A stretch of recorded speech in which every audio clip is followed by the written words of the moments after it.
как да ви кажа, да те е срам да го говориш. Купен е най-добрия робот за операции на рак на матката на жените. Най-добрия в Европа. Купен робота, но го няма в клиничната пътека, за да се финансира. Или по-точно финансира се... Това е въпрос на организация. Въпрос на организация. Една операция, професоре, е точно 8000 лева. Една операция 8000 лева. Здравето е скъпо нещо. И затова сега, когато взехме решение от 2013 година за тотална забрана на тютюнопушенето, то е във връзка с какво прави българин. Храни се неправилно, пие ментета, пуши лоши цигари или пуши много. Всичко това се отразява на здравето и след това всичко това се изсипва в болниците за лечение. А лечението с скъпата апаратура, която накупихме и внесохме, е много по-скъпо, отколкото другото традиционно. Да, то по-бързо лекува, по-бързо го връщаш след това, но е огромна работа. Но са огромни 10, 8, 12 хиляди е една операция, която касата, държавата, данъкоплатеца всъщност плаща. Сега искам да бъда справедлив и да кажа, в България има и прекрасни лекари. Безспорно. Никакъв случай не искам да слагам всичките в един кюп. Особено от възрастните, голяма част от среда. Но младото поколение има проблеми, повярвай. Трябва специална грижа, специален отчет към младото поколение. Лекарско става. Ще се върна на това, което казах и за самия себе си, и за управлението в самото начало на предаването. При 100 000 операции или пациенти има статистическа грешка. Пази Боже да си в тези 2 или 3, 5%. 20% са фаталните грешки. Недопустими. Всеки доктор може да сгреши. Много са грешките, недопустимо много. Повече от допустимото и повече от желаното. Но нека да минем нататък. Сега, екип по избор, на който трябва да плащаме. Всичко това го премахва, Константин. Премахвате ли го, да. След това сега... Всъщност това беше фатката да се взимат много пари от дадени доктори, които имат по 50-60 хиляди лева на месец заплата. Защото, виж сега, Бойко, един път нека и така на ти, ако обичаш. Професор сте, мога да говорите както искате. Че в медицината всички трябва да са добри. Там не може само едни да са добри. Това е въпрос на живот и смърт. Който не е добър, вънка. Който е среден, също вънка. Тук не може никакви компромиси. В театъра, в телевизията може. Шоумен там, чалгаджийка и проче. Тук в телевизията няма компромиси. Затова има много лекари, които трябва да се изхвърлят, трябва да ти кажа. Да, но това трябва да го направи съсловието. Стефан Константинов трябва да стегне редиците на лекарското съсловие. Безспорно и не но той има ли нужния авторитет за това? Има ли тая решителност? Има хора, които мързеливи, недобросъвестни, има от тях корумпирани. Освен това не можеш да отречеш. Тайно се искат много пари от хирурзи. Блестящи хирурзи по клинична пътека. Значи не обвинявам властта в случая. Обаче тайно им се искат пари. Ако не дадеш пари, не може сега. Отлагат операцията. Тя не е отложена операция. Човека си отива и така. Как ще се справим с това положение? Трябва да се стегне малко това лекарско съсловие. Има ли авторитет Стефан Константинов за тая работа, който не наблюдава... случайно той беше си избран за заместник-председател на Лекарския съюз. Избран, бе, това няма лекар. Лекарския съюз не ме респектира мене толкова много.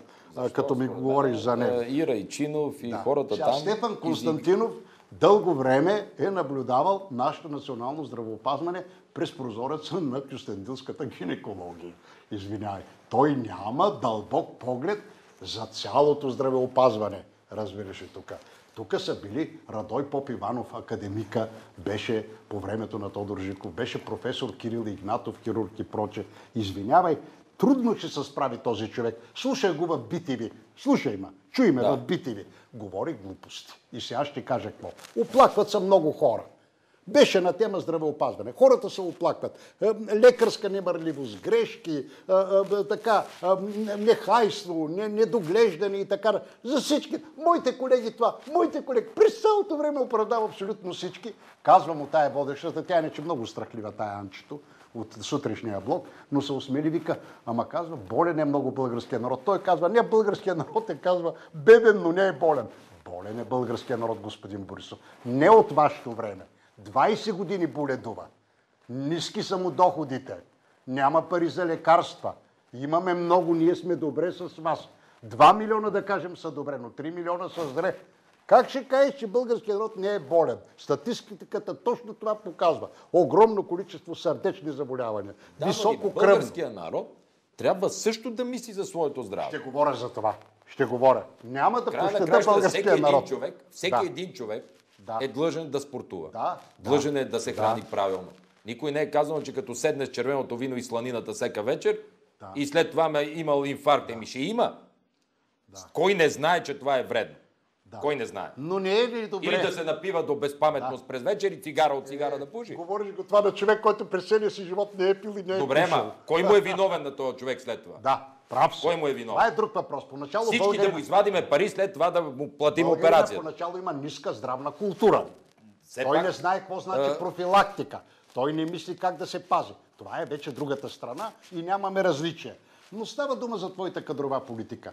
Трябва всеки премиер да разбере в България, той има интерес, за да се съсредоточи. Защото вие, господин Борисов, имате много типично премиерски задължения. И трябва в тях най-вече да се задълбочавате. Когато имате по-силни министри, това ще стане. Аз смятам, че може да бъде по-добра вашата кадрова политика. Един пример давам. Вие поканихте генерал професор Стоян Тонев, който е голяма фигура за мене, да бъде министър на здравеопазването. Той вежливо отклони, предполагам, понеже смята, че ще са му вързани ръцете, че ще му пречат там във връзка с кадровата политика, която ще води и прочее. Точно обратно. Така. Моля? Точно обратното. Стоян Тонев ми е приятел от много години. Да, и какво стана? И самия той каза, че по-добре се чувства като директор на военно-медицински институт и няма да се справи. И знаете ли, даже разговора го водихме беше на окръжна болница Димитров, Стоян Тонев, Спасов. Бях ги поканил вкъщи шефовете на големите болници. На Пирогов, си спомням. Да ги питам, какво мислят по всичката тази тема? Дори с Тони Георгиев, хирурга, който ми оперира коленото, един от безспорно светилата в ортопедията. И знаете ли какво всичките ми казват? С цялото си уважение, вика, всичките ни приятели са в тая сфера. А трябва да се реже, трябва да се наказва. Аз вика, не мога да направя това. Това му бяха думите на Тони. Знам къде са недъзите, знам как да го направя, но не мога да го направя, ще подведа. Това бяха думите на генерал към генерал. Ако гледа да се обади да каже дали не е. Не ми е отказал. Каза, от тебе зависи. Окей, много критичен съм към българския народ, но не мога да обидя българския народ и да кажа, че в тая страна няма много силни интелектуалци. Има силни. И Стоян Тонев е един от най-силните. Това е човек с много дълъг организационен стаж. Той и сега ми помага изключително много. Той може да бъде и повече от министър на здравеопазването. Той може да ви бъде заместник. Не премиер, но той може да ви бъде заместник. Това е човек с 25 годишен стаж. Той превърна болницата за първи път от военна в национална и получихме достъп до цялата апаратура. Знаете ли колко е задълженията на военно-медицински институт? Ами ще хвърляме, ама все пак има високо качество. Знаете ли колко? Добре, сигурно са големи, ама има високо качество на обслужването. Има висока... Не ми се казва цифрата. Ефикасност има. Да, добре. Има друг човек, който ви уважава много между трябва да ги намериме парите, да помогнем. Аз ще ви кажа един човек, който вие можехте да направите здравен министър и който, между впрочем, дано не ме опровергайте, има едно много сърдечно отношение към вас. Това е професор Младен Григоров. Блестящ министър. Сега Стефан Константинов от Кюстендил и светилото енергичен.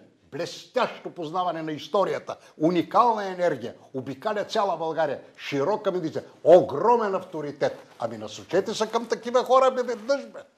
Аз мисля, че и по-младите имат шанс и ще се справят. Няма, той не е. Той е достатъчно енергичен. Моля ви се. Професор Младен Григоров ми е така добър, не само приятел, той беше ръководител на дисертацията. Той е отличен, той е бил на ръководни места през целия си живот. Сина му го тренираше при времето.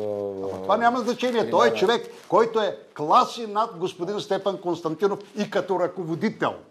Той ръководеше национални обекти, той ръководеше правителствена болница, цялата кардиология, във военна болница, енергия, цяла България обикаля. Във болница беше шеф на клиниката по функционална диагностика. И това да е. Той е класи над вашия Стефан Константинов. Не щете такива хора, господин Борисов. Не искам да го блъскам като авторитет. Професор Григоров е изключителен хирург, приятел ми е, но Той е и организатор и блестящ. Стефан Константинов може и ще се справи, повярвай. Да се справи това. И Младен Григоров ще му помага, няма да му пречи. Да. Не, няма нужда той да бъде помощник. Той трябва да бъде титуляр, както бяха през Живко време Радой Попиванов, академик и управляваше добре. Кирил Игнатов дълго беше здравен министър-хирург и управляваше добре и така нататък и така. Тая област е много деликатна, тя е за големи професионалисти и организатори, но и професионалисти и в противното не може да може. Аз ще ви кажа още един случай. Защо не използвахте един такъв блестящо подготвен банкер, като Чавдар Кънчев, който напусна заради мошеничествата на господин Иван Костов? Да, приятел ми. Действително с качества. Достоен човек с морал. Безспорно. Приватизира господин Костов, знаете, Булбанк. Хайде да не влизаме, защото той сега се вихри и дава съвети със своите 2,5% с клизма влезе в Народното събрание и дава акъл на всичките. Чавдарка напусна човека. Огромна икономическа подготовка. Ами вижте, сега не може да се сравни с някой от вашите министри Чавдар Кънчев. По стаж, по дълбочина, по огромна банка ръководише. Не се насочвате, не само вие, господин Куан, не се насочвате към големите имена. Не бива само големи да бъдат. Искам да ме разберете. Трябва да има и млади хора, разбирам ви. Трябва да се дава пъти на млади кадри. Ама няма баланс между младите и тия, които са майстори. Малко са майсторите в кабинетите. Не може да ме убедите. В противното оставаме си, вие на вашето, аз на моето мнение и нека да кажа това. Сега, друго, което искам да кажа. Ние Факт е, че еднакво уважаваме тези хора. Да. Уважаваме ги, трябва да ги използваме. И ги използваме. Аз се допитвам до много хора. Господин Борисов, на мене са ми казали много зрители, що не направите партия, що не ставите народ. Имам всичките тук това дискове, мога да ви ги дам. Никога за премиер не са ми казали. Например, що не ставате президент. Между прочим, ще бъда много по-добър президент от всичките президенти, които са били сега в България до сега. Просто защото първо те имат 1000 от моята култура. И аз съм казал, защото не съм маняк, нямам никакви претенции към властта, казвам. Нямам претенции. Не мисля, че имам нагласа за тая работа. Скромно реагирам, както виждате. Аз се обичам моята работа. Но малко уважение наистина към хората, които са с по-голяма култура. Доста простовати са голяма част от министрите и ограничени. Сега, позволете да ми кажа за данъците. Хубаво, че са ниски данъците. Добре. Нямам нищо против. За да има повече външни вложители, вие го обяснявате. За българския бизнес. И за българския бизнес да се облегчи и така нататък. Защо не махнахте червения данък, плоския на господин Станишев, който запише заляв, а той е ултрадесен, след като този данък го няма в много държави, само в няколко щата на Америка го има. Даже не го и в Европа. Защо е? Защо? Има го и в Европа. Той бие много победник. Не. Напротив. Той е 10% и след облагане на практика става 7%. Това е най-ниският данък в Европа, който има България. И 20% данък добавена стойност. Това са двата най-ниски данък. Високо е ДДС-то за нашите доходи, господин Борисов. Вижте колко е на комшиите. За нашите доходи е високо, бе, брате. Колко е на комшиите? Ама за нашите доходи е високо. 4 отидоха всички. Сега вие казвате... ние удържахме на 20% в тази зверска финансова криза. Аз съм съгласен с вас, че държавата трябва да има данъчни постъпления, всички за да се издържа. премиери по Европа да се издържа. Но у нас няма производство, господин Борисов. Трябва да разберем. Държавата трябва да се храни главно от данъци, но на първо място от производство. Нали ви казах за производството, как е направено? Нали ви говорих за производството, как е 20 години тая върхушка, много преди вас признавам, ликвидира не само фалиращите, слабите предприятия, които трябваше да бъдат ликвидирани, ликвидира и добри, средни и малки предприятия. Ами няма да лъжим се сега, че ние имахме една добре развита и то многостранна лека промишленост. Текстилна изнасяхме, хранително-вкусова изнасяхме, аналгин. Всичко това се унищожи. И това фармацията в момента е добре в България. Моля? Фармацевтичния бизнес е добре. добре. Но текстилната не е добре, хранително-вкусовата. Не изнасяме. Ние изнасяхме обувки огромни количества, господин Борисов. Да не говорим в Съветския съюз какви плодове, зеленчуци. Това е друга тема. Това е друга тема. Друга, но имаше производство. Ние сме се превърнали в една търговска страна. Примерно тук е грешката, че това махало от